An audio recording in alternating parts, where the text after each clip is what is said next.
Thank you.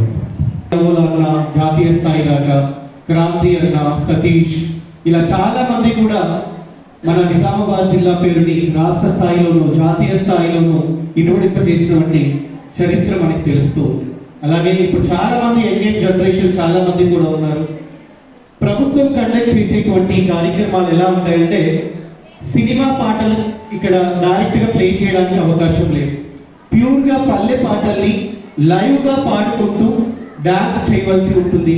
దానికి నిర్ణీతమైనటువంటి కాల సమయాన్ని కూడా పెట్టడం జరుగుతుంది. దీని ద్వారా మనలో ఉన్నటువంటి ప్రతిభ అనేది 10 మందికి తెలుస్తుంది. దీని ద్వారా అటు రాష్ట్ర ప్రభుత్వం, మరోవైపు కేంద్ర ప్రభుత్వం కూడా ఇలాంటి కార్యక్రమాలకి సహకరిస్తుంది. ఈరోజు ఇంతమందిని వేదిక మీద ఒకటిగా చేసినటువంటి జిల్లా యువజన క్రీడల శాఖ వారికి ఒకసారి గట్టిగా చప్పట్లతో వారికి అభినందనలు తెలియజేద్దాం. భవిష్యత్తులో కూడా ఇలాంటి యువజనులకు సంబంధించిన కార్యక్రమాలని మరింత విస్తృత స్థాయిలో నిర్వహించాలి అని మనమందరం కూడా కోరుకుంటూ, మరి జానపద సీనియర్ కళాకారులు మరి అందరి పక్షాన వారిని మాట్లాడవలసిందిగా శిల్పలింగం గారిని కోరుతూ ఉన్నాను.